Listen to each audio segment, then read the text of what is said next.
could. "And dead men do not write." "They do in séances," Inspector Havelock Hefty asserted, and I left them to argue the point.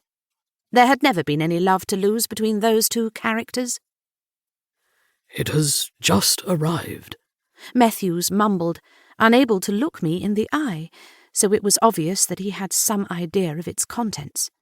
My father's fist closed around the letter, and his face screwed up so tight that I feared his monocle would either cut into him or shatter. "I shall flay him alive," he swore, and Hetty touched my arm. "The filthy coypoo!" My father raged. In retrospect, this seemed an odd choice of animal, since none of us had ever seen one outside of a coloured plate in Fortescue's Natural History of South America. But I had other things to worry about at the time. Romulus prized the ball of paper from my father's grasp and opened it out, standing at my side so that we could read it together. "He shall suffer for this," Romy vowed grimly, as I looked over the short note again, in disbelief. All that stuff about sticks and stones is nonsense, I discovered. I had not known, until that moment, that words can hurt one physically, and that what should have been the kindest of them could be the most cruel. "With all my heart, your ever-loving Jack." It was signed with an X for the kiss that he would never give me. Letting my bouquet fall, fatally wounded, onto the gravel and, no bicycle being available, I ran back to the family home. Agnes, the maid, was the first to find me, for she knew all but 2 of my hiding places. "He said he is unworthy," I whispered in disbelief.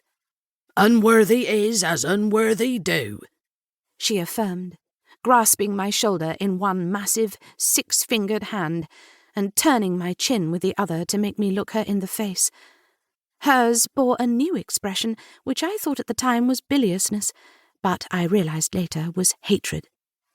"You do want me to kill him?" "Do not worry," I said calmly. "I shall do it myself." Chapter 2. Filthy Fiends and the Magic Pencil.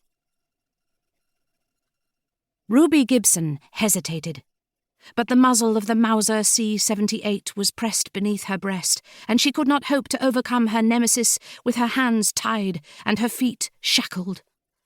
"Lie down," the Count commanded, and Ruby, defiant to the end, obeyed reluctantly. "You have fortunate," he told her in his thick Bragislanian accent.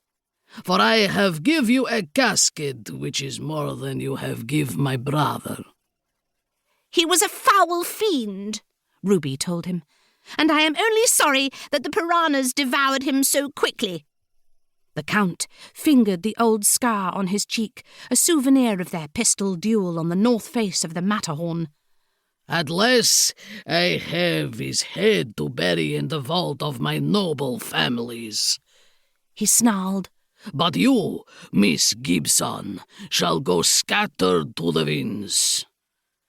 "You will not get away with this, Count Vorolsky-Zugravescu," Ruby warned staunchly.